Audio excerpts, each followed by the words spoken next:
Right, can I just say how wonderful it is to see so many people here this afternoon or this evening, whatever time it is. It's great because we spend all summer coming together at festivals, and then we have this long winter to get through, and we all go off to our own little separate little parts of the globe. And for me, down in Dorset, where I live, there's not an awful lot of people that share the sort of values and views and ideas that I do. And so it's always lovely to come here to Glastonbury, where there's as many nutters like me. So I think it's brilliant.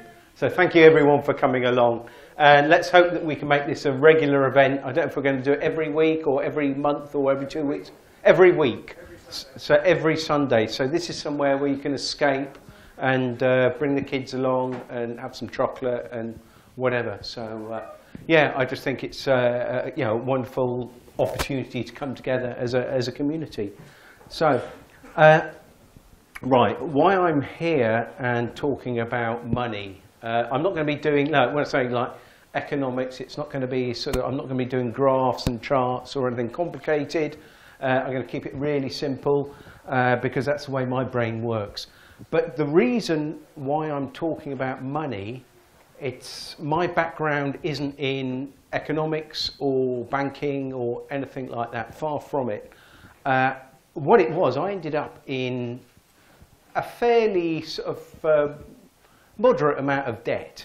It was in tens of thousands. So, I sort of went down quite spectacularly. I had a successful business, I sold it. And for one reason or another, I didn't get paid, and so I suddenly had VAT, tax, and everything that should have been paid off all come at once.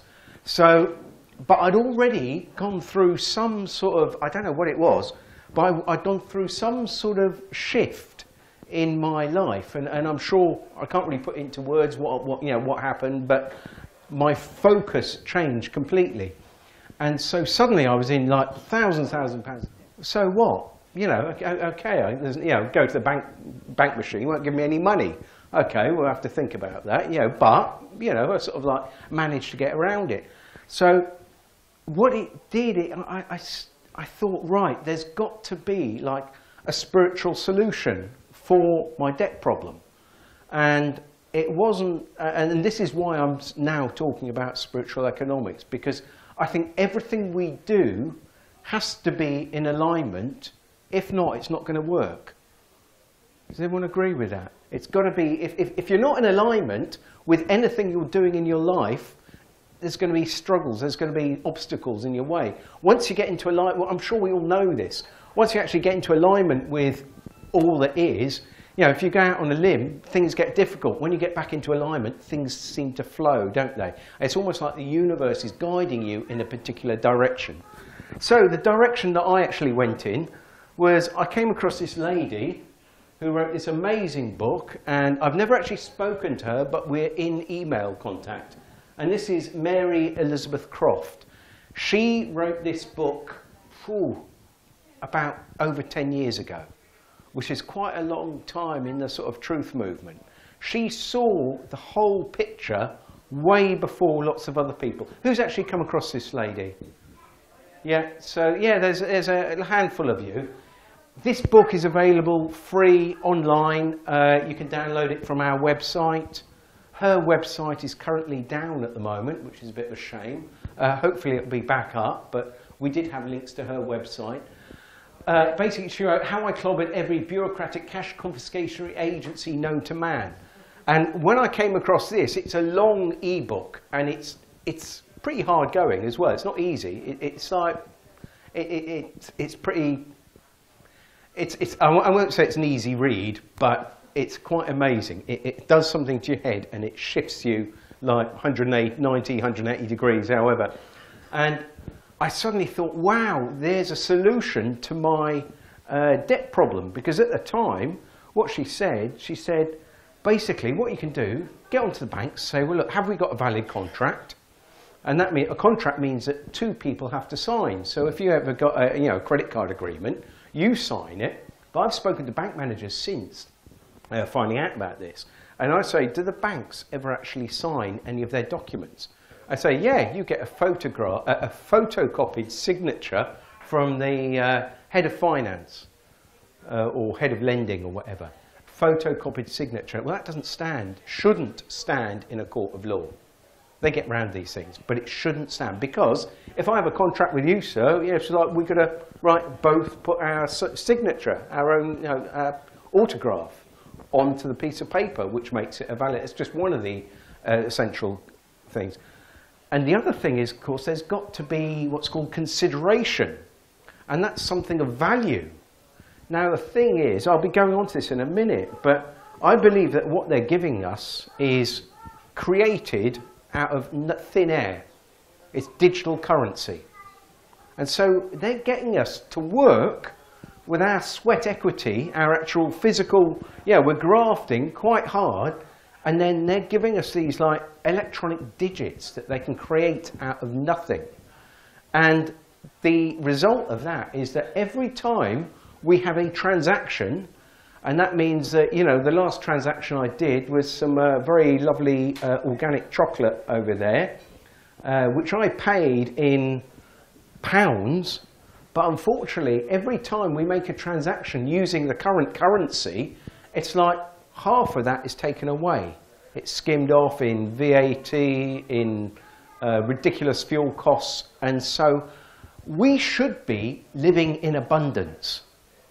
But what's happening is that everything just seems to be a lot of us sort of like, is there anyone that's got more money than they need here? Anyone? No? Yeah, that's fantastic. Yeah. I mean, I should put my hand up and say, I'm a multi-millionaire. It's just that it doesn't come very quickly. It always just about comes in. I never go actually hungry, and I always manage to put petrol in, sometimes a little bit tight. But it's like it always keeps flowing, and that's the way you can live. And abundance is so much more than just money.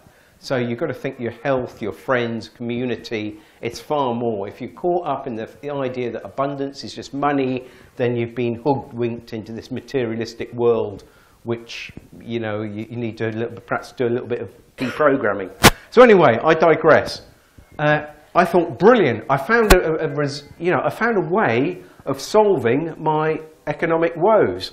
So what I did was, I thought, fantastic. And she's talking about these things you ask the bank, contract, you ask if, where did they get the money from, basically, and there's a couple of other things that I can't even remember now. But anyway, I thought, brilliant. So what I did, this was about in 2007, so it was, 7 years ago. And so what I did, I Googled, because we had Google back then, I Googled Mary Elizabeth Croft template letters. And normally you get like, 100,000 of like results or nothing.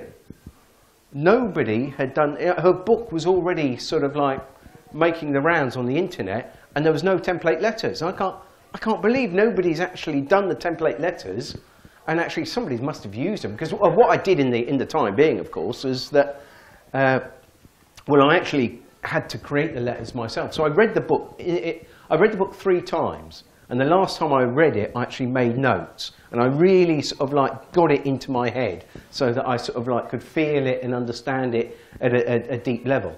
And then I just created the letters and sent them off to debt collectors and the banks and anyone that sent me a letter. I just send them these 3 letters, 10 days apart, bang. And something happened, because up until that point, the debt collectors would phone me up. And I was sort of like, just woken up, sort of like some sort of spiritual awakening had happened to me. So I was in my power, and then the debt collectors would phone me up, and suddenly my voice would go all sort of like wavy, and I'd get like really nervous, and my heart would start going. And I'd go, oh, hello, and I was thinking, hang on, something's going on here energetically. And I thought, what is it? And I had to sort of like pull the string backwards, and I was feeling guilt and shame. But the more I looked into the financial system, I realised that all the debts can't be paid off because there's not enough money in circulation to pay all the debts off. So it's obvious that people like us are going to end up, sooner or later, owing money to corporations that we can't pay back. And I'll explain why. I think I've got some very useful bit of kit here. I've got a bag of marbles, which is the easiest way to explain why we can't pay off our debts. Okay. in my bag, so I will talk about spiritual economics. I'm just looking at what the problem is first. The biggest problem is I can't get my marbles there. Here we go. Right, I have 2, 4, 6, 8. I've got 10 marbles. That's brilliant. Occasionally they go astray, but I've got 10 marbles. Are you happy that I've got 10 marbles in my hand? Right, I'll put them back in the bag. Right, have we any conjurers or magicians or magi or anyone here in this room that can get 11 marbles out? Nobody? Come on, there's 50 earth pounds if you can do it. Nobody? No? Okay, we'll accept that without sleight of hand, without slipping an extra marble in, it's very difficult to get 11 out if you've only got 10. Yeah? But every time you borrow money from a bank, that is what they expect you to do.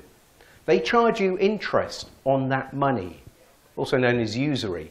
Now that money isn't in circulation. It doesn't exist. So two things have to happen. One is the supply of money has to keep growing. It has to go up and up and up and up. Otherwise the whole thing would just collapse overnight. And the other thing is people are always going to not pay their debts because that is how it is designed. It's nothing to do with you being unable to sort of like earn enough money. It's that somebody, it's like if we're playing musical chairs, there's hardly any chairs, there's about 1 or 2 chairs empty. So if we took those away and we all start playing some music, everyone gets up and boogies, and then somebody, whilst we're all dancing, somebody actually takes 2 chairs away, and then we all have to sit down, and we're all scrabbling for chairs because there's 2 missing. Somebody's going to end up on the floor, aren't they? And that's exactly what the banking system does. It's creating a scarcity and lack which stops us living in abundance because we should be living in abundance. That's what I personally feel. You know, it's like we're creative beings. It's wonderful, but the way we have to trade with each other, or the way we do trade with each other, we have to use these ridiculous things like plastic cards or pieces of paper which are worth nothing. But those pieces of paper are actually, they're not actually, at one time, they were promissory notes for gold. Well, actually, in the UK, it was actually silver. That's why we're sterling. And it was if I remember rightly, it was a Troy pound of silver. So it's actually, it was based on a Troy pound, which is slightly different from the imperial measurement of silver. They took all the precious metals away from us and we're left with worthless paper, which is actually created as debt. So it's debt, and the government has to borrow debt, has to borrow money from private banks. Well, the government should be able to create debt-free money and give it to us. It's crazy. It is crazy. And I believe it's just a way of controlling us and keeping us in lack. Because, you know, as soon as you go out, you're thinking, can I afford to go out? Can I put petrol in my car or whatever? And I tell you, the most scared people are the ones with lots of money. Because I sometimes do talks and I explain that mathematically the system has to collapse. And the people that are most nervous about it are the people with like a few £100,000 in the bank. They're crapping themselves. Because they worked really hard for a few years and they've got this this one thing that's like keeping them safe. And if that goes, well, anything could happen. Can you see? So it's crazy. Anyway, what I did, I used the letters. They worked really well. But as I say, initially I was like really scared. But then something happened because once I had read the book and found all this, something changed within me. Because what would happen is the debt collectors would phone up and I'd say, is John Witterick there? I'd say, and the first thing I did was like say, oh, just a minute. And what I do in the day to keep me calm, I listen to Radio 3 because it sort of like keeps my mental it keeps me sort of grounded and it sort of keeps me calm. So I say, just one moment. I wouldn't say he's not here. I just say one moment because I didn't want to lie to him. And then I'd put the phone next to the speaker and give him a bit of Beethoven or something really calming. Because I'm thinking, poor guy, he's probably in a call centre. He's probably got about 50 calls to make an hour. Let's calm him down and give him a bit of, give him a bit of love as well. Yeah, so nice calming voice. Just one moment. I was like, yeah.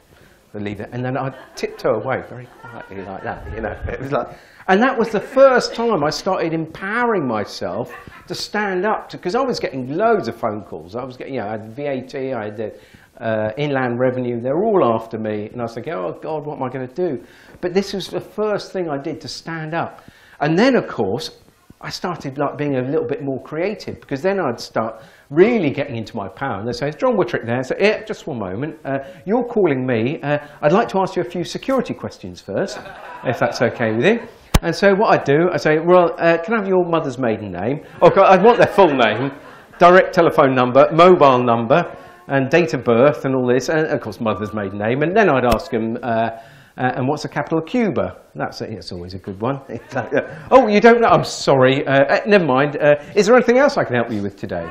No? Okay. Well, nice calling. Thanks. And I was back in my power. I wasn't afraid anymore. And that's really, when you realise what's going on, something changes. As soon as you're not scared, the debts go away.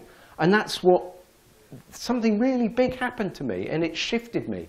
And so what I did, I put together, I got online and I found this like little website template that was really simple, and I put the letters up, and it was called Get Out of Debt Free, and I put it up. And this is now the 4th incarnation of it. It now looks like a proper grown-up debt site, but that's just to get lots of people into it. So people go on, but it basically, we've got a forum with over 60,000 members now. And it's been really part of the sort of truth and sovereign freedom movement. Don't be fooled by the fact that it looks corporate. We're doing that for a reason, because we want to get as many people in the funnel as possible, and then they get on the forum, they find out about alternative health, free energy, the whole free man sovereign movement, the whole lot basically. They go down the rabbit hole. So there's a lot of people sharing really valuable information. And back in 2011, it took a long time before anything sort of like happened.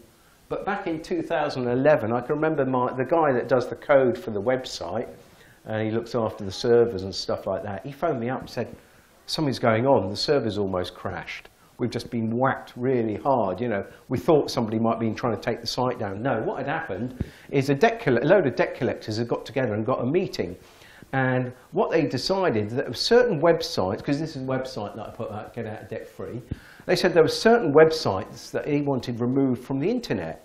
Now, what happened was a Guardian reporter actually turned up, and he actually did a story on it, saying there's certain websites they want removed, but they didn't know how they're going to remove it. And fortunately, one of the websites you see down there at the bottom was Get Out of Debt Free. And so we suddenly get a hyperlink, along with Consumer Action Group, Blagger, Penalty Charge Forum, and Legal Beagles, 4 other websites.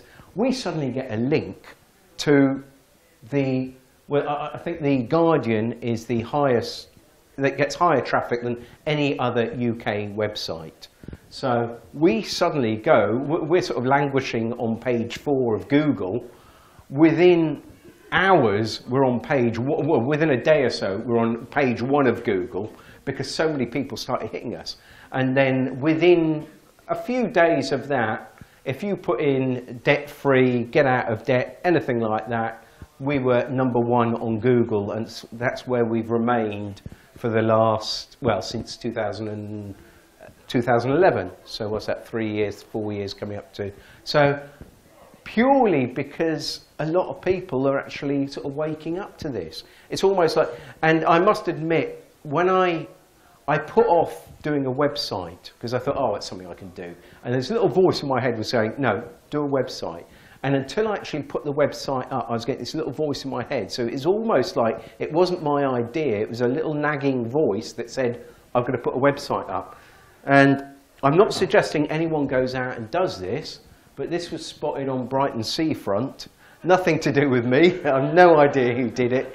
But this is really nice when people actually do that, that feel really strongly about something. And it is a community website now, and so it's like the members sort of like run it and rule it more than I do. So I'm just fortunate that I was in a situation where I had to sort of like do something to sort my problem out, and I just followed I think I followed my heart, or a little voice in my head, or one of the voices in my head at any rate. So, but as George Carlin said, just because you got the monkey off your back doesn't mean the circus has left town. So I've dealt with my sort of debt problems relatively. I don't get pursued by debt. Well, I haven't been for quite some time. It's nice when one of the debt collectors does actually chase me, because I miss the interaction with them, to be honest, because I really quite enjoy it. But yeah, if you could turn your mobile off, please, Sean. So yeah, so as George Carlin said, so we've actually got to find out what the problem is with money. And as I said before, it's every time that we make a transaction with each other and use sterling, then obviously there's, every time I buy a beer, I have to pay, I think there's VAT on this, isn't there? And there's a huge amount, I think probably about that much goes to the pub, and the rest of it is in duty, I believe. Is that about right? Well, yes, but John, you must tell the people that our last quarter, our VAT was £11,700. Yeah, yeah. And we've got nothing in the bank. Yeah. Batman has all our money. Yes, yes. So, this is part of what we have to move into the round table. Totally. Yeah. I just want to ask you a brief question. Did they actually get off your back very quickly? Yes. Because of the letters that you wrote them? Yes. But also the debt collectors that carried on, I wasn't the slightest bit worried. For some reason, and I've no idea why, but the VAT and HMRC, which are the only ones worth worrying about, to be honest. Forget the rest, forget the banking. It wasn't secured, they can go whistle. And, I do miss the debt collectors phoning me up, because you can have a good laugh with them. But once you get into the right mindset. But I still think it was like really bizarre that as soon as I stopped worrying about it, the problem went away. It's almost like the universe is interactive, and if you get into a right state of alignment, then your problems that you need, that the universe is testing you for, go. Now, the other thing happened is that a few years later, I actually got a job, and it was PAYE, and I'm thinking, oh my God, I'm going to be back on the system, because I was off the system for quite some time. And I can remember I had to go along to the, it's Bournemouth, our nearest town, and I had to go along and say, you haven't got I needed some sort of number. I didn't have it because I hadn't been employed for years. I'd always been self-employed. So they said, right, you've got to go to the, so they said, it's coming up on our records. I'm thinking, oh shit, it's like, it's going to come up that I owe 15k. It's like, coming up on our records, we owe you some money. I'm thinking, and they said to us, you just drop us a line to say that, and I never did. I think it came up on their computer that I owed them they owed me a couple of hundred quid. I thought, no, let's not push it. I thought, I'm quite happy, I'm up at the moment. But I'm not up, because, when you realise that the money they take in tax is actually used to pay off the interest on the money which is created out of thin air, it's just crazy. So that's the problem basically with money. And normally when I do my talk about money, I talk about Monopoly, and I'd normally talk about all the things in common with the game of Monopoly with the global financial system. And when you go through it all together, do you know that, just one thing, but it's almost like Monopoly was created to explain, well, it was actually, this is another thing which I would cover in the other talk that I do about the sort of like the problem, but this is more a solution-based talk. But one of the things is that the game of Monopoly wasn't created by some poor guy during the recession, which is what Waddington's would tell you. It was actually created by a university professor, a female lecturer in America, and she was trying to show why the current capitalist system won't work. Because what happens is, as you get more money comes to you, and one person ends up with all the money. Now, has anyone won Monopoly before? Yeah. You've won, right. Do you realise that when you won, you bankrupted yourself? Because if you have all the money, You can't trade with anyone unless you have to give them some money back so they can give money back to you. Can you see? This is the situation we're in at the moment because all the money is just going to the corporations. Somebody did a valuation on Rothschilds and they reckon they're worth 10 trillion. Just one banking family, 10 trillion. I think it could be more than that. I mean, it's so, why would anyone, you know, £500,000 would sort me out for life. It really, well, perhaps it would, I don't know. By the time we got the mansion, swimming pool, I don't know. No, we could certainly get a good community together if any of us here had that sort of money. So, yeah, Avalon Rising wouldn't be struggling for a budget anymore. Yeah, well, certainly. As I say, it would be... Yeah, let's all manifest it. Let's all manifest a community space where, you know, where we've got somewhere dry and warm in the winter, and this would be ideal. That's something we'll be talking about later. But it's crazy, you know. You know, this is something I found, which was, you see the keyboard in front of you, type in £1 million. Congratulations, you've just created £1 million. That's how banks do it. Seriously. Now, they say, oh, they've got to have reserves. We have to have reserves. The reserves are based on debt. They use debt as collateral for more lending. Now, you know, and not only that, but they admit that they do it. Here we go. This chap here is Sir Mervyn King. He's the ex-governor of the Bank of England. And what he actually says is when banks extend loans, they call it loans. That's the other thing I say is that anyone here had a loan? No, nobody here has ever had a loan because they didn't have anything to loan you. They created it out of nothing. You can't loan something. I can't loan you my car if I haven't got a car, have I? Can I? I'd actually go and borrow a car or steal a car, but I can't loan you a car if I don't own it. So, you know, when they extend loans to their customers, they create money by crediting their customers' accounts. They create money. They tell us that it's like that they don't even hide the fact. Former Secretary of the British Treasury. Banks lend by creating credit. They create the means of payment out of nothing.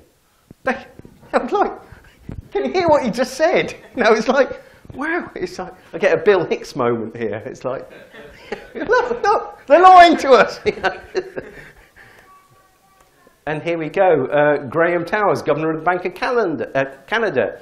Every and each time a bank creates a loan, new bank credit is created. New deposits, brand new money. You know, this isn't a secret. And this is one of my favourite. The financial crisis of 2007, 2008 occurred because we failed to constrain the private financial system's creation of private credit. So what he's doing, he's blaming the financial crash on the system itself, the way they're creating too much money out of nothing. And this is the problem. You know, they say, oh, we've got a recession, we've got this, we've got that. And nobody actually says, well, if you had a 10-year-old child that was like quite bright, said, Mummy, what's a recession? And Mummy would go, oh, well, it's me. But if you actually ask, it's down to this. It's down to creating money out of nothing, expecting more back, and it can't work. And that's as difficult as I try and make it. Keep it really simple.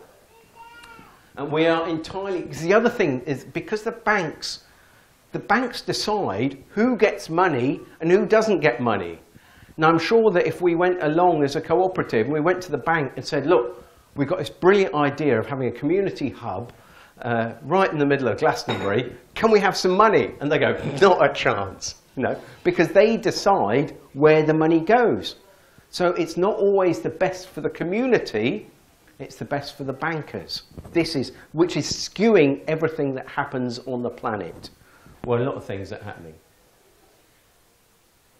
And the current form of capitalism has no concept of right and wrong. It only recognises what is profitable and what you can get away with. And when you have the government, the media and the military and the police on your payroll, you can get away with pretty well anything. I think everyone would agree with that. Yeah. And there we go. We produce more than enough food to eradicate world hunger. Too bad there's not enough money to pay for it. And that is the thing. We should be living in abundance. we should be living in abundance. And the only reason why, it's not because we've got too much immigration, it's not because there's too many people on the planet, it's not because we can't grow the food, it's because money is created out of nothing and they charge interest on it, and the banks and the government and the media are working together to extort us of our abundance. That's what I believe. So I'm looking at ways we can actually get round it. But just quickly, before I go on, obviously you've got this crazy thing where you know, they're just throwing money at the economy. That's the money supply and the balance sheet of the Bank of England. That's how much money they've created. Not worried about the figures. That's 2008. That's how much money has been created. The Second World War didn't even create a little bump. The first little bump was, I think, the Suez Crisis in the late 50s when the oil started messing about. I think a lot of people actually believe, well, hang on, I don't want to jump ahead too much. And this is something that Thomas Jefferson said, if the American people, but it goes for the British people as well, ever allow private banks to control the issue of money, first by inflation and then by deflation, the banks and the corporations that grow up around them will deprive the people of all their property until the children will wake up homeless on the continent their fathers conquered. And you've got to realise that in America, yeah, Thomas Jefferson, in America, there are huge tented cities, so many, there's more empty property than, you know, there's literally so much empty property where the banks just want the property back purely because people can't pay their mortgage. And these people are now living in cars, living in tents, and it's happening over here. There was a time, I used to work with homeless, I worked for a homeless charity for a while, and this was only about 5 years ago, 6 years ago, and the only people that were homeless were basically people with substance misuse problems. Now, that's not the case. There's an awful lot of people who are just like us that are no longer able to find anywhere because the government is no longer supporting them and not giving, you know, it's far more difficult to get benefits than it was even 5 years ago. So what they're doing, they're hitting the poorest, most disadvantaged in our society, and at the end of the day, it's going right to the top. And that's what we're having to live with. But what we're going to be doing is looking at ways that we can actually bypass the current system and actually get to a point of abundance within the system. Because it's almost like if we can sort ourselves out, and because our reality around us reflects what we're doing internally, that's what I believe, then if we can change ourselves from within and come from a point of abundance, then surely the rest of the universe will have to fall into line with that. It's like if you've got anger, a lot of anger in you, then you're going to find a lot of angry people around you. And when you can step out of that, or if you're in lack, even though the system makes it a little bit more difficult to be abundant, there are a lot of ways we can actually bypass the system now. And has anyone actually looked at any of a few years ago, the LETS systems? Has anyone used a LETS system? Local exchange. Yeah, yeah. Have you got something local in Glastonbury? There isn't one. Yeah, yeah. What? Right, right. Well, brilliant. Oh, that's good news. That's good news. Yeah, yeah. Yes. Well, I'm going to look at a couple of options because something else that's come across, the LET system is great, but I think it's actually being overtaken by time banking. And time banking is, it's offering a little bit more than the standard LET system. What does LET stand for? Local exchange trading system. So it is effectively time banking.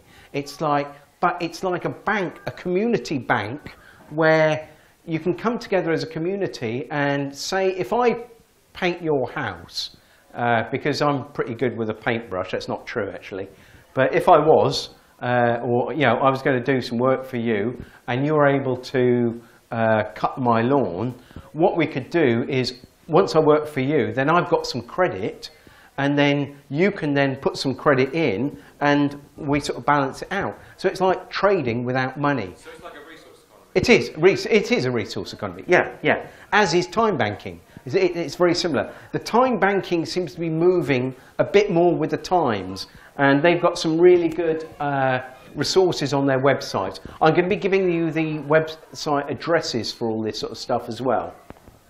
Now, something that economist Kenneth Boulding actually said was, anyone who believes exponential growth, exponential is when it's going up and up and up and up and up and up, which it is. We saw that graph earlier. Anyone that believes exponential growth can go on forever in a finite world is either a madman or an economist. And this is true. They think that we can get 3% growth per annum. Well, we can't, because 3% isn't a straight line, because one year it's 3%, but the next year it has to be 3% on that 3%, and the next year it has to be 3% on that 3%. So 3% growth per annum, not that we've got growth at the moment, but this is this idea that we need more. This is what the banks say, you know, they need growth. Why do they need growth? Because they need money back to keep them going. This is because the whole system is out of balance. And it's a mathematical certainty that the economy will collapse. I'm sorry to break it to you, you know, but I think it could be wonderful for us, because it's going to give us the opportunity to say, right, what else can we do? And I'm also hoping that it's not going to be too sudden or too painful. I know people with, there was a time when I had shed loads of lentils, so probably 3 months worth of lentils. And because I thought it was going to be tough and difficult, I don't believe that now. But I've still got a fair few lentils. It's always good to have lentils, isn't it? even if you eat meat, it's always good to have meat. But this came out on this Saturday, the 10th of January, because I try and keep the sort of news stories up to date. Why the next stock market crash will happen any day now. And they've come up with 5 areas that they believe, because has anyone noticed, you know, if you do listen to the corporate media, you realise that currently the actual oil price is plummeting at the moment. The first few days of this year, the stock prices have been going all over the place. And I only look at these things occasionally. I look at Zero Hedge. Has anyone come across that website? It's a good one, yeah, because it's mostly investors, but they're sort of like, they're betting on the fact the whole system is going to go down. And they're talking about, you know, if you want to know, you know, what to do, buy gold, buy silver, whatever, you know, they give you some really important information. So it's looking, now, I was one of the few people, it just happened that I was doing a talk about the imminent global financial meltdown back in 2008. And it was really because I've been doing these talks for ages since I found out all about this. And it was really funny that somebody, I actually had it, it was on film, and somebody said, when's it you think it's gonna go down? And I said, September. Why? Because every single crash always happens in the fall, because there's all sorts of cycles going on here. And if you've ever studied, people have made themselves rich that understand astrology, because when you understand astrology in the markets, you can link the two together. You realise that there are these natural cycles that are controlled by the planets. So it's like people have made a lot of money out of that. And I know someone that's done that, so it's quite remarkable. But anyway, I said September 2008, and the next time I saw these people, I go, my God, he saw it coming. You know, it wasn't difficult. You know, all the signs were there. If you watch the news, you could see what was going on. Now, all the signs are looking like we're going to have a few problems, but I think it's until we get the problem sorted out. It's like if you go to the doctor and you've got a problem with you and he gives you aspirin the whole time or paracetamol, yes, it's going to take the pain away, but it's not going to deal with the problem. And in 2008, all they did was pump more money, give more money to the banks. They let one of the two of the little banks get eaten up by the big banks, but they haven't solved the systemic problems. And then when you've got people like George Soros, who sells all his shares in Citigroup and Bank of America and JP Morgan, perhaps he knows something's going wrong. So, and these are big banks. These aren't even the ones that are going to have the bigger, you know, these companies are basically, they work with the City of London. And I personally think the City of London still controls the planet. You know, yeah. It's, yeah. So, but, same, you know, going back to Monopoly, at the end of the day, it all has to go back in the box, doesn't it? Because it's all a big game. It's all a big game. And, you know, it can be a little bit more painful than Monopoly. It can be quite painful losing Monopoly. You know, I know this from experience. And it can also be painful when you lose all your money. But for me, it was a huge... I can never be really poor again in my life, because if I lost everything again, I haven't got an awful lot, but I'm not scared of losing anything, because I always know that if I stay in alignment, everything will work out perfectly. And that's nice to know. You know, last time... Can I ask you, just to interrupt you there? Yeah. The second time you talked about this stay in alignment thing, Yes. it'll be all right. Can you give us some more details? Only that if I get really greedy and grasp and sort of like, yeah, if I was like in a business where I was trying to maximise profits and not do a really good, a mate of mine got somebody to do a website for him, and he ended up forking out £3,500 in the end, because they said, oh, we need this and we'll get you up to the top of Google, and they made all these promises. At the end of the day, he had a website he wasn't happy with. Now that company would just basically ringing him for every bit of money and offering him a bad service. Now, ultimately, they might make a lot of money, but long term, it's not going to be good for them, because they're going against the flow of the universe. So we all know when we're in alignment. When, you know, it's like, if you keep your palm open and a butterfly lands on it, if you think, oh, I want to hold on to this butterfly, and this happens in relationships as well, and you grasp and you hold on to it, immediately you crush the beauty of that butterfly. So it's a matter of keeping our palms open and giving, and not sort of like, I want too much, and just taking a step back and allowing other people to go first. And for me, it's like, we know when we're in alignment, but when you actually put it, we actually say, well, what is alignment? I don't know, because it's like, but I know for me, when I'm working, when I'm not thinking and I'm working from my heart, that's when I tend to be in alignment. What I would say is, to everyone, respect authority. Okay, respect authority. And there's a few people going, what is he saying? What, you mean those guys in blue? No. There is only one authority in your life, and it's a very, very quiet voice, and you have to be very, very quiet to listen to it, but it comes through very powerfully, and it comes from here. And I'm sure that everyone that's in this room has heard that voice, and that's probably the nearest I'm going to get to like being in alignment. Thank you, thank you. So, yeah, and the IMF actually did this sort of like, they got these kids to do a thesis, I say kids, university graduates, to work out how can we solve the IMF's debt problem. And they said, easy, we just create a promissory note. And I was actually going, in fact, every time I do a talk, I say, I've got to do a video. I'm going to phone up the British Treasury and say, oh, hello, my name's John Witterick from Get Out of Debt Free. Is that the British Treasury? I say, yes. Could you tell me what the current debt is as of today? Now, they won't be able to give you a figure, because I've actually got a little app on my phone, and the last 3 digits are spinning around so fast you can't actually read them. That's how fast our debt is going up in this country. Because it's going exponentially. So the debt is just growing so fast that the last 3 digits are a blur.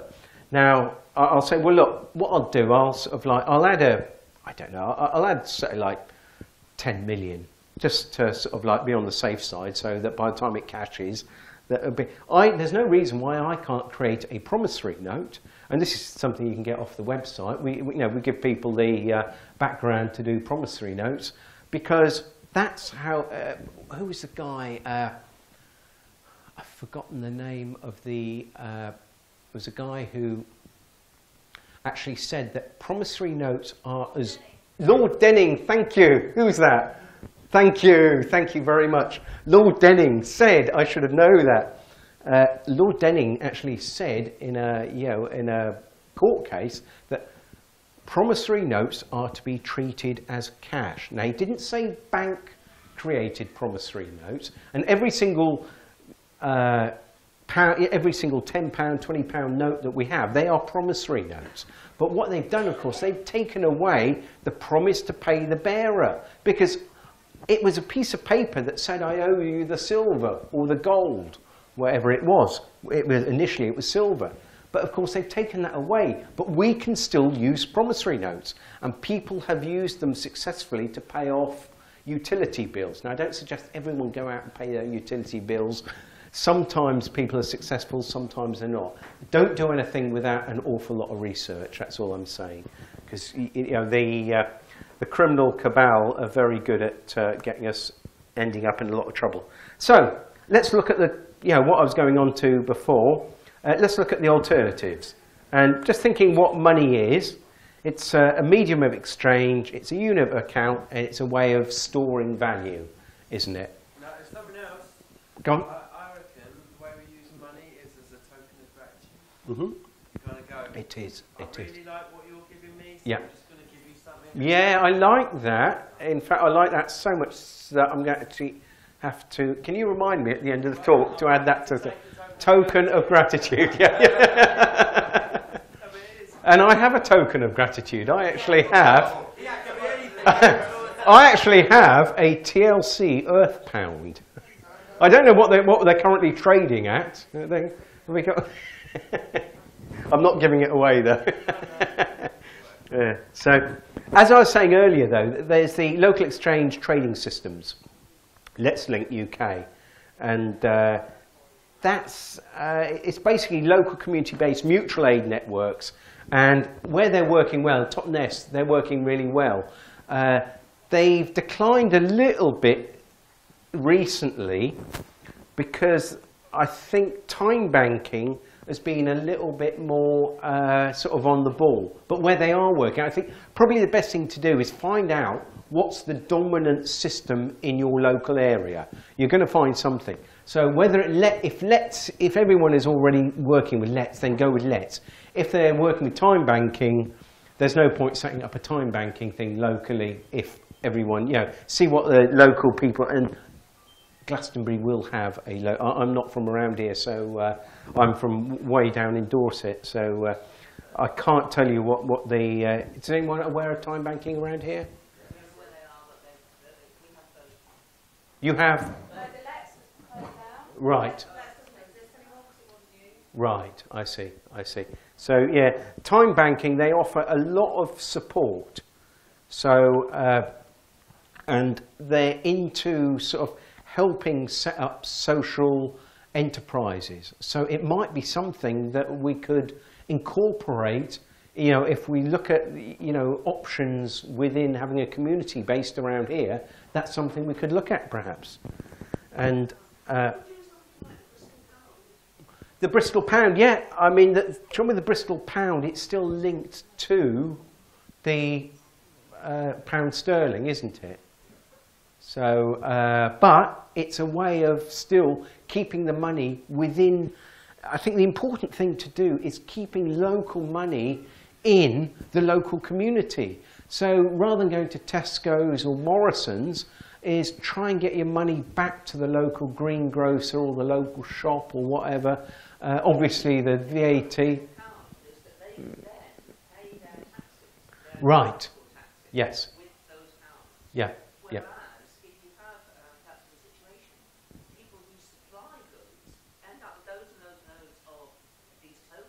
Yes.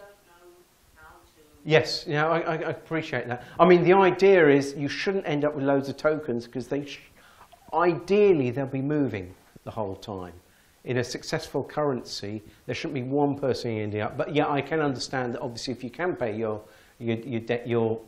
government debts with them, they're more use, and I appreciate that. So, and there's the website, the time banking website. I can't actually read that, but the total, there's over 3,800 organisations using time banking. So this is something that's really sort of seems to be growing and doing very, very well. Now I was going to show you a video of it, But just from the time-wise, I'm sort of running a little bit over because I think we're coming up to 6 o'clock. So what I'm going to do, I just want to show you one little video, but I've got a few video clips. But what I suggest you do is if you're interested in time banking, get onto YouTube when you get home or tomorrow sometime and have a look. There's some very good clips. Yes? Just to give inspiration to the room. Yes? It completely messed up York banking, York City banking, because it was so strong and being used so within the city. Brilliant. And this was time banking, was it? This was, well, you call it time banking now. Or let's, whatever, yeah, but an alternative local community. Brilliant. Yeah. Horrendous banking problems. Yeah. Because the money stayed within the city. Yeah, yeah. So, you know, it's very inspirational. Yeah, yeah, yeah. Yeah, I think it's almost like quite often the answers are right in front of us and we're sort of waiting for a sort of big leap forward or a shift in consciousness. But what we do ourselves every day is really important. So I think, you know, what I'm trying to do is just fire up a little bit of, you know, a few ideas really. And then of course you've got the digital currencies. Now, I could do a very long talk. No, I couldn't, but there are people that could, you know, Bitcoin. What I used to do is give you a potted history of Bitcoin, but now it's happened, you know, it's gone up, it crashed. When I started taking notice of Bitcoin was after it crashed and got back to about 3/4 of where it was. And I thought, well, that's actually a proper currency. Because if it can crash and people still have confidence in it, and the fact that the governments and banks are a little bit, well, they're shit scared of it, to be honest. Yeah, totally, totally. You've got your own bank, your own Totally, no totally. MasterCard, no That's it. Visa. The important thing is it is decentralized. Now, whereas PayPal, that's a, you know, pretty well digital currency, but it's centralized. And if you fall out with PayPal, they can just take your money. And there are people that have fallen out and basically had their businesses taken away from them. And so it's quite frightening. PayPal are, you fall out with them, they're nasty. They really are. Like any bank, you know, they haven't got a lot of compassion. But Bitcoin's interesting because it's like, the way there's no central computer. If you do some mining, what you're doing, you're effectively giving some of your computer power to backing up their system. And it's very clever, very clever. One thing that we were looking at doing is getting a get out a debt-free coin. We had some guys working on this. It's stalled at the moment, but we're hoping that we can actually have our own, if nothing else, then just use it on the forum so that when if somebody helps you out, you give them a Bitcoin or whatever, and we give everyone a little bit of free currency when they join up or something, just as a way of sort of like, I don't know, just the good thing is the reason why this particular guys were looking at get out a debt free to sort of like set this cryptocurrency up is that we've got 60,000 members, and if we can engage them, then that's the way. It's engaging a lot of people with this one currency as a way that they could get their currency up and going quickly. It hasn't happened the first time, but I'm hoping this year. But there's another currency which I mentioned earlier. Do you recognise this one? Sorry. You do. We haven't actually implemented it yet, and I don't know what the state of play is. Perhaps we can have a word. But the original idea was to have tokens, and I've got one of the few that are in existence. Well, apparently there's a few hundred somewhere kicking around. But the idea is that when we go to festivals, rather than using normal pound sterlings, we actually use our own tokens.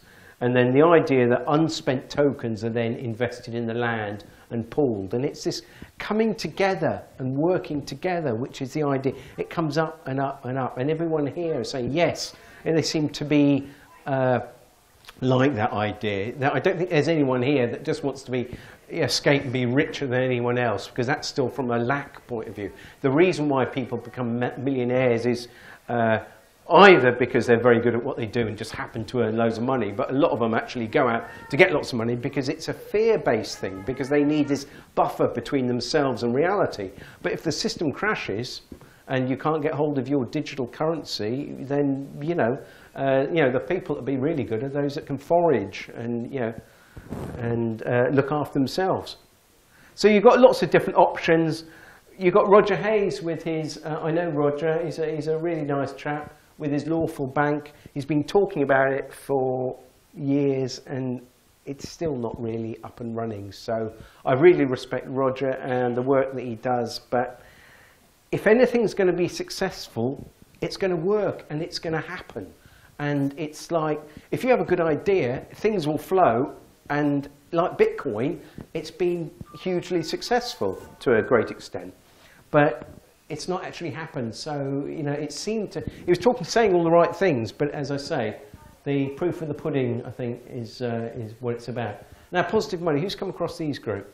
Yeah.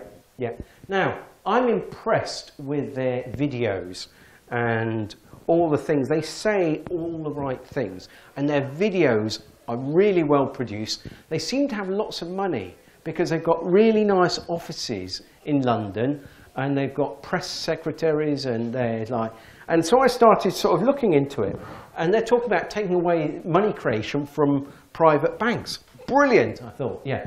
And giving it to the Bank of England. What? Bank of England is a privately owned bank. It's not part of the government. It's totally separate from the government, and it is owned by, basically, there's a whole board of directors. Now, giving the money creation to the Bank of England is like giving the keys to the hen house to the biggest fox. I personally think, and this is my own point of view, you might not agree with me. If so, that's fine. We can have a chat about it in the bar afterwards. I personally think that they are controlled opposition. I really do. They sort the problem out, but giving it to the Bank of England, no, please, no. There's no reason why the Bank of England should ever have to create money, because the government should be creating it.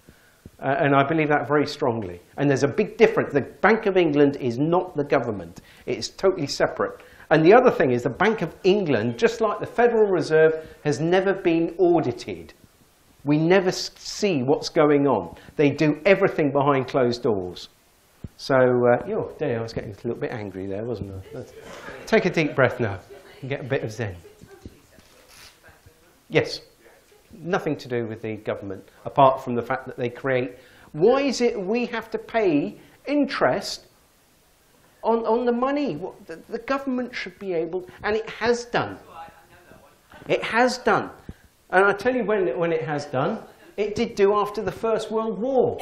And this chap, Justin Walker, another chap that I've had the privilege to meet, his uncle, he's quite connected sort of in his lineage, because his uncle was actually involved with setting up the Bilderberg Group. And I'm sure a few of you in this room have heard about the Bilderberg Group. So you were there, were you? Yeah, I was. Excellent. So the Bradbury pound was, after 1914, after the First World War, the government was pretty well bankrupt. As that's what wars do. They tend to bankrupt governments. Even the government that wins ends up bankrupt. The only people that win in wars are the bankers. That's why we have wars. Now, they in a situation where we couldn't actually, the government couldn't pay for anything, so it had to create its own debt-free money. And they can do it. So this can be done. And this is it. Is a Bradbury pound of £1. Of Great Britain and Ireland. And it was debt-free and used until 1914. Now, what Justin did, his uncle actually told him about the Bradbury pound, because I think he actually felt a bit of guilt about setting up the Bilderberg Group, this secret group which is supposed to run the planet, and I think it probably does.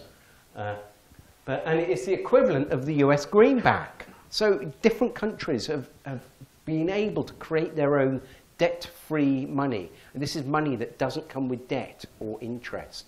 This is created. And something... Oh. Yes. Yes. Yes, you could. Yes, there was no limitation on it. To put the money that comes in. Yeah. People to have that outflow. Yes, yes, yes. Well, I don't know about paying money to. I've personally chosen not to pay HMRC, but that's just a personal. Just the interest that they are borrowing. I personally think that income tax is just paying off debt to private banks. That's my own personal belief. It's very difficult to see where it goes, but that's what I'm led to believe. You can actually use contract law, because if you pay taxes, you're funding illegal wars. Yes, So I you can quite actually agree. write a letter of Yes, contract. yeah. If they don't reply to you, Certainly. you've got a contract law. You can say to the court of law and say, I'm exempt from paying taxes. What I did, I just became completely invisible. So what I did, I just lived in a caravan in the woods for a year, off grid, and so that I wasn't on the system. And where I live now, I'm half on, half off. So I've got a bank account, I've got a legal car, in as far as I have, I pay the things that they extort out of you, so that when the police stop me, I can get away relatively quickly. But I don't pay, and this is probably go on YouTube, I don't pay income tax, I don't pay council tax. Because if you show me the law that says I've got to pay income tax and council tax, I'll pay it. But if you look at the work that Cy Spaniard has done, it's brilliant. Do look it up on YouTube. Cy Spaniard, White Rabbit, HMRC, you'll probably find it without any problem. And he actually phones up one of the experts on law at HMRC and actually starts nailing them down. And the guy got really angry. He said, well, it's in there somewhere. He said, well, yes, why? And Cy Spaniard, what he did, he said that he went to the pub, and this guy in the pub had a really convincing argument that he didn't have to pay income tax. There was nothing in law. And when he actually started pressing this guy's buttons, this guy got really defensive. He said, no, look, I agree with you. I know we have to pay tax. I just want the proof to tell my mates. He did it. Brilliant, brilliant. There's no law that says we've got to pay income tax. There can't be. Yes, you can, yeah. Just the very start of it, you ever run a business and refuse to pay VAT?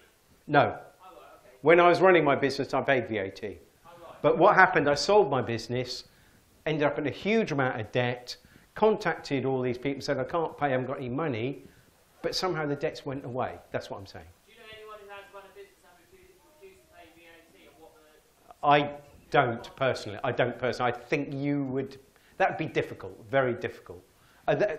Saying that, I have to have a think. I'm sure there are people. Is not VAT more directly going into the whole Walmart, I don't know. But what I'll sort of like take questions to the floor at the end.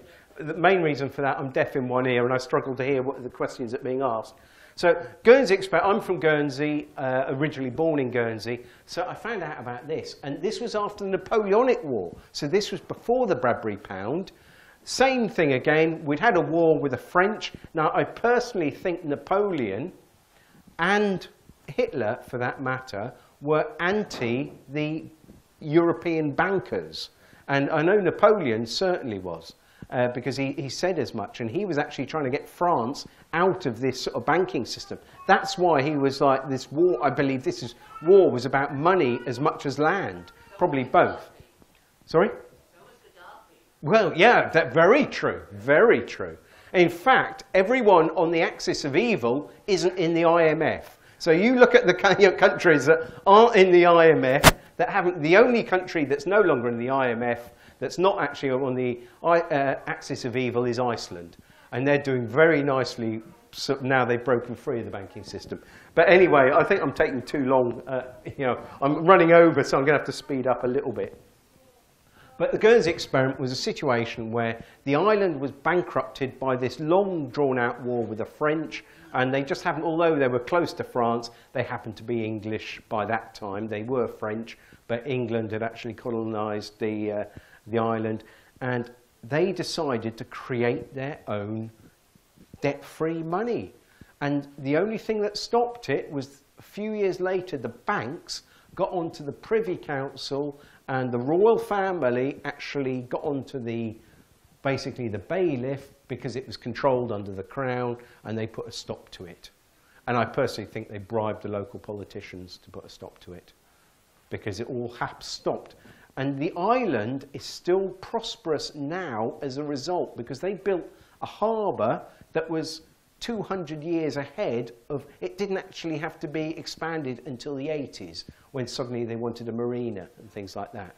It's remarkable. It was built hundreds of years ago. They built this huge harbour. They built sea walls to stop the water coming in. They built markets. They built all their infrastructure. Because all they didn't have was, they had labour and had loads of granite. It's just they couldn't build anything because they didn't have any money to pay everyone. So the idea that we have, every time you hear, oh, we're going to have to reduce this, reduce that, because there's not enough money. Know that it's not, that is the manufactured lack. It's not that we haven't got enough money, it's that the current system steals our wealth from us, and that our natural state would be abundance. I think we'd all be able to work 2 days a week at something we love doing and spend the rest of the time making music, coming together as community, actually doing things we love. And in fact, we will, and that's what we're, thank you, and that's what we're aiming for. That's what we're aiming for. So what are we doing now? What can be done at the moment? Now, this whole open source thing is really exciting. If anyone, who runs Firefox as a browser? Good, good. There's a few people in the room. So if you're running Firefox as a browser, that piece of software was actually made by hundreds of people, probably thousands of people all over the world, coming together with an idea that they wanted to make a browser that was better than Internet Explorer, and they did it. And most of them are getting no money at all out of it. Some people make a little bit of money by offering extras, like called plugins, which some of them you pay for, but majority of people are coming together and working for nothing. And those old hippies in the room that are my age or older might even remember Grateful Dead. Now, they were doing the same thing, because years ago, what they were doing is, if you turned up at one of their gigs, you could take your, it's when cassette recorders first came out, and you could actually bootleg a gig. And so you could actually, and they actually encourage people. Most record companies didn't want you, because they wanted you to buy the vinyl, which was what it was back then. But you could actually take your reel-to-reel tape recorder or the cassette recorders that were coming in at the time and actually record them. So the idea is that they'd share their music for nothing, and as a result, they actually got really well known much quicker than had they actually sell their music. And this is interesting, because nowadays this is happening again, isn't it? Because now there's an awful lot more, because of this file sharing online, a lot more bands are sharing some or all of their music first before you actually buy it. And you're seeing some big, I think it's some big bands actually giving, I think Elbow and bands like that have been giving away. Yeah, yeah. And it's a different way of doing things. It's giving first. Because I think when you give, you create a vacuum which allows you to sort of it might be a long-term strategy rather than a short-term strategy. And most record companies wouldn't want you to do it. But now we've actually got open source hardware. And you've got this OSHWA, Open Source Hardware Association. This is a little synthesizer, because I like messing about with music and computers occasionally. And this is a little synthesizer. I've actually bought the circuit boards for this. Now, this company called Mutable Instruments, and they create synthesizers. But unlike Moog and Roland and people like that, they offer everything. They show you their circuit boards. You can go and get a circuit board made and go and buy the parts, or you can just buy the circuit board, or you can get somebody to build one for you. But it's basically all open source. So the programming, the hardware, the software, they give it to you all. And as a result, they're really, it's huge. There's whole forums just talking about these things. And so it's a different way of doing business. Another thing, I was going to show you a video, but as I say, I'm running a little bit over on time. Another thing is this hexayurt. Anyone come across this? A really simple yurt idea. Building a yurt from flat panels, either waterproof cardboard or plywood or whatever. But somebody came up with this brilliant idea, really simple. And of course, they don't know how many, because they don't sell them. You can just download them. They had to work out how many there are. Now, there's some pictures of, those are hexayurts that are made up. Now, they've been using them in the third world for emergency accommodation. And they also use them at festivals, just like we use yurts as well. Now, does anyone recognise that? Burning Man, yeah. Now, why is it we can't actually do this when we get festivals together? Well, I suppose we haven't got a flat desert. That's one reason. But you must admit, it is pretty impressive, isn't it? Seeing as they're all hippies as well. But, I mean, it's quite remarkable.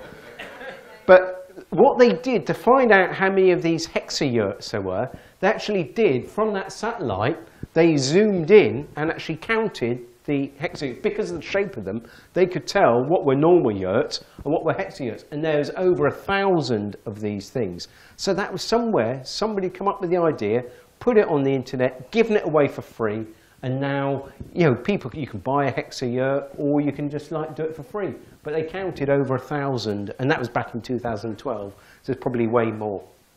And also something that I'm sure a lot of people recognise these things, 3D printers. You've now got 3D printers that can now print 3D printers.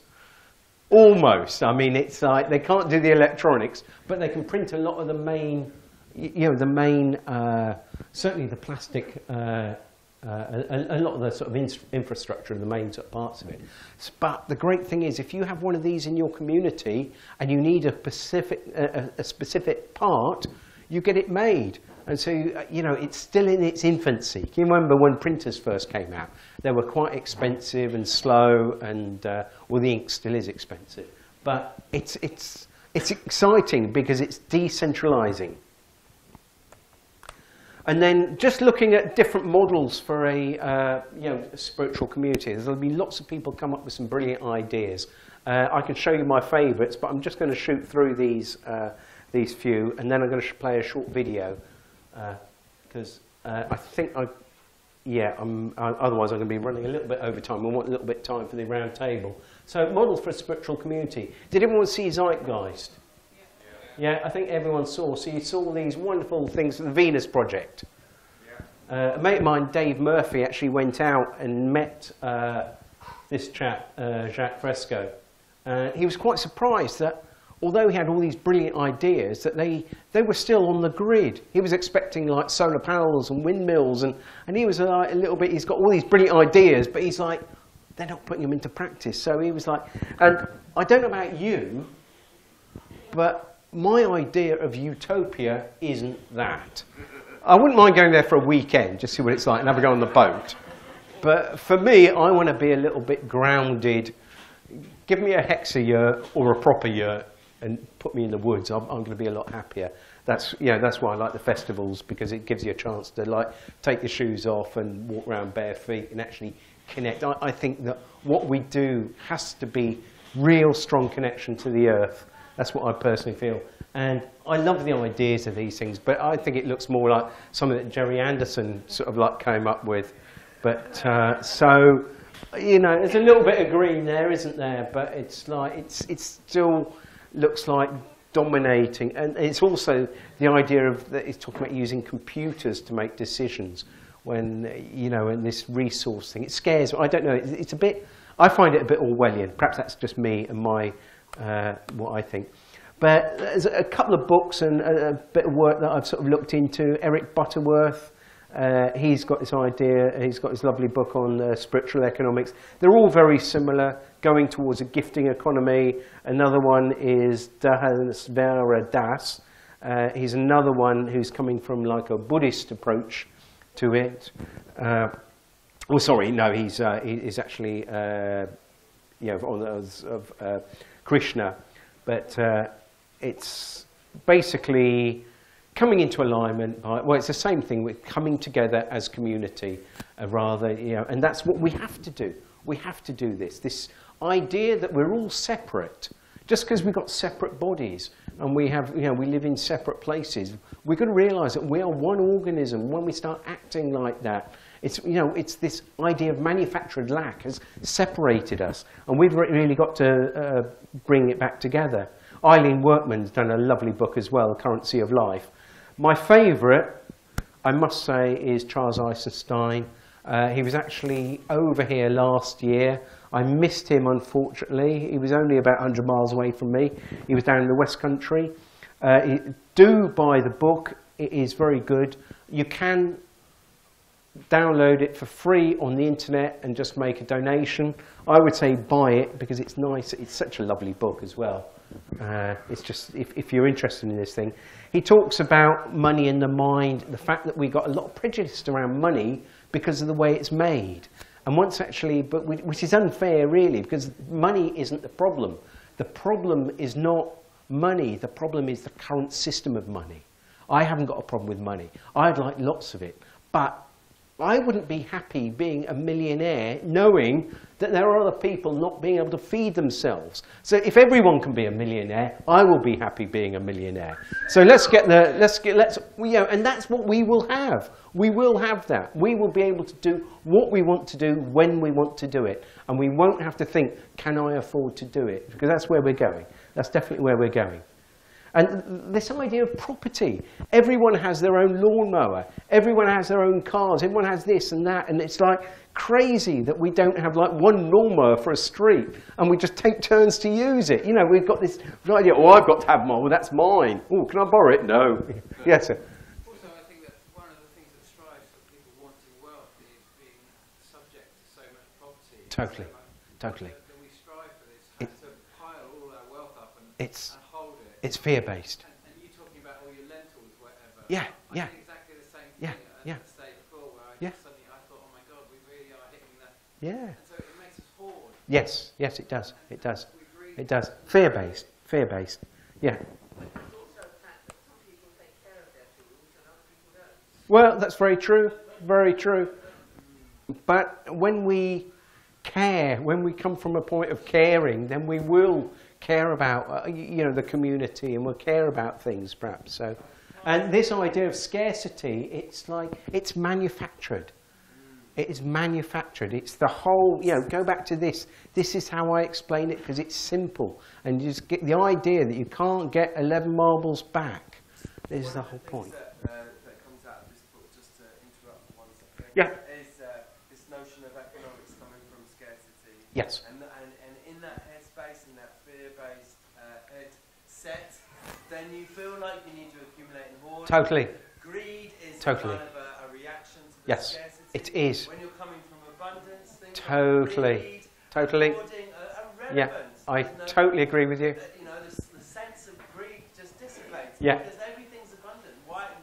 It's a nonsense. Beautifully said. Beautifully said. Right, I'm going to move on because I'm getting to the end of the talk now, and I want to don't want to hold up the round table. Transitioning to a gift economy. Now, a gift economy is based on one simple thing, and that is gratitude. And the way you actually invest in a gift economy is by giving things to other people. Because then you've got gratitude. I came here today, somebody lent me their car so I could get here today because mine needs a new clutch and I'm going to have to get underneath it at some time and putting it off. But it's like the fact that I can borrow something because I've got credit with that person because he knows that I'm not going to trash his car and he knows that I'm going to do like something for him. So that's what credit is really. It's not creating something out of nothing. You get credit is if you haven't got anywhere to live, somebody will put you up for a few days, So, oh, look, no, I'm a bit down on my luck. Can I sit on your sofa? Yeah, no problems. Oh, you're out within a few days. That's fine. So, that's what real true credit is. And you see that a greed economy is everyone's fighting for everyone's after that 11th marble. Whereas a gift economy, everyone is just interrelating and because that's, we're coming together. Yeah. I haven't got time to go on to the Ubuntu thing, but so this is what you can take home with you tonight. Write it, put it on a piece of paper, put it under your pillow so you can go into your mind every night. I know you're working with an abundance of program that, and thanks very much for sharing that with me. It's very interesting. But the thing is, we can attract abundance by being open to it. And as I say, abundance is a lot more than money. It's community, it's sharing, it's everything else. So, Basically, this is something that the OPPT actually said a little while ago. I can't remember what it was called. But anyway, in the months to come, our world is going through change beyond recognition. Our true history will be revealed, along with the truth of the systems that we've been living under. Much technology that's been withheld from us will be released, including power production, health and transport. War, disease and pollution will be a thing of the past.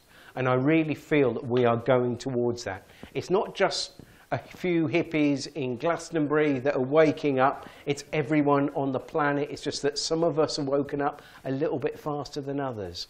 And so those of us, it's up to us to actually spread the love and let go of the fear. So, and the important thing is the person that says it can't be done shouldn't interrupt those people that are doing it. Okay? And the time is now. And the new oh yeah, there will be challenges. The powers that be may be powerful with their media, money and armed thugs. But we are infinitely more powerful. And it's time to step into that power now. And what the caterpillar calls the end of the world, the master calls the butterfly. There's our butterfly. And the new global currency is love. Thank you very much. Thank you. That was great. That was really good fun. Thank you for being a really lovely bunch of people. And it feels like I'm doing this to my family, except my family think I'm completely mad. And this feels a lot more like my family than my family do. So thank you for being part of my family. Really appreciate that.